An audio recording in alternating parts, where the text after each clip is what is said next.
The film begins with a young woman, Ellen, calling out and asking for companionship. She is answered by a low, inhuman voice saying that she has awoken him from an eternal slumber. The voice comes from an unseen entity, viewed only through the silhouette in Ellen's drapes blowing by the window. The entity asks if Ellen pledges herself to him, to which she agrees. Ellen starts to seize up. Germany, 1838. Years later, Ellen has married real estate agent Thomas Hutter and is living in the town of Wisborg. The two are deeply in love, and Thomas begins a new job working for Orlok. He tasks Thomas with selling off an old castle belonging to the mysterious Count Orlok. When Thomas tells Ellen of his impending trip to sell the castle, she becomes upset. She tells him of a dream that she had on their wedding night, where all the guests had died and she was met by death as her groom. But Ellen claims that she had never felt so happy. Thomas leaves Ellen in the care of their friends, Friedrich Harding and his wife, Anna. The couple have two daughters, Clara and Louise, and Anna is pregnant with a third child.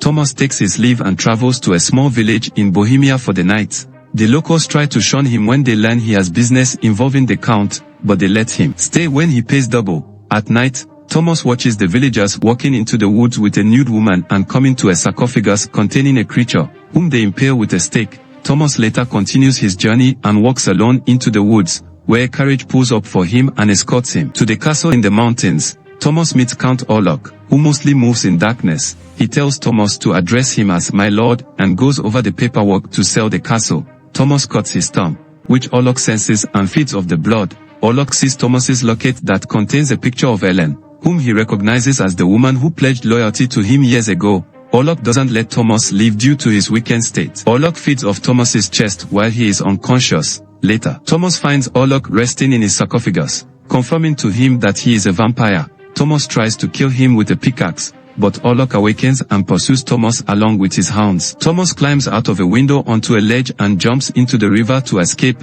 While out with Friedrich and Anna, Ellen begins to experience seizures once again. She becomes distressed from Thomas's absence and is bedridden. Dr. Wilhelm Sievers is brought in to treat Ellen with modern medicine, believing she is suffering from an excess of blood. Meanwhile, Thomas is recovered and taken to a nearby church for his injuries. But he rushes back home, knowing that Orlok has his sights set on Ellen. Sievers goes to his mentor, Dr. Albin Eberhard von Franz, an expert in the occult. They visit Orlok, who is institutionalized due to his madness. He has several headless pigeons near him before he takes a bite out of another, saying that his master, Orlok, is coming. Von Franz determines that Ellen is being controlled by Orlok, who is also known as Nosferatu. Though Friedrich is skeptical of this, von Franz visits Ellen in her room, where she talks about being haunted by Orlok and his impending arrival and how he has been haunting her mind and dreams since she was a child. She asks if evil comes from within or from beyond. Orlok stows away on a ship inside crates filled with the dirt that he came from, along with plague rats.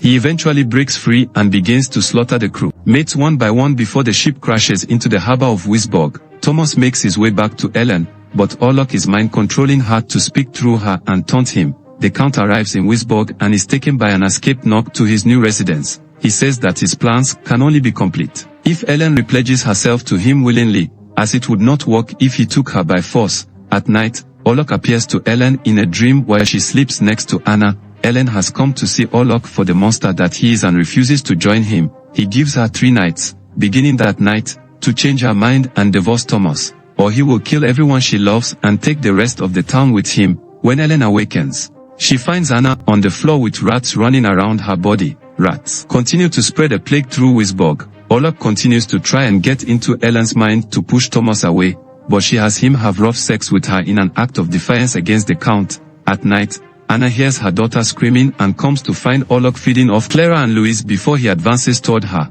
killing Anna and her unborn child. Friedrich later goes to Anna's tomb in a fit of despair and begins to kiss her, allowing himself to die by catching her disease. Von Franz and Sievers find their bodies and burn them. Ellen and Von Franz realize that the only way to truly be rid of Orlok is for her to be the one to willingly sacrifice herself. Von Franz leads Thomas and Sievers on a supposed hunt for Orlok. They go to his manor and open his sarcophagus to kill him, but they instead impale Nog, who lies in there. He laments that he was never going to receive the benefits he was promised, as Orlok had only ever cared for taking Ellen. Thomas rushes back to Ellen while Von Franz burns the place to the ground. Orlok comes to Ellen's room, as she willingly repledges herself to him. He kisses her and lays with her, having sex with her and feeding off her blood until the morning comes. Realizing too late that he has been tricked, Orlok screams in agony as he bleeds to death and shrivels into a corpse, with Ellen holding him as she also starts to die. Thomas makes it back in time to see her alive long enough before she is gone. He weeps as he holds his wife's body in his arms. Von Franz concludes by stating that thanks to Ellen's sacrifice, the rest of the town was spared from the curse of Nosferatu. This is where the film ends. To enjoy more of this, kindly subscribe to this channel, click the like button and the notification bell. Thanks for watching.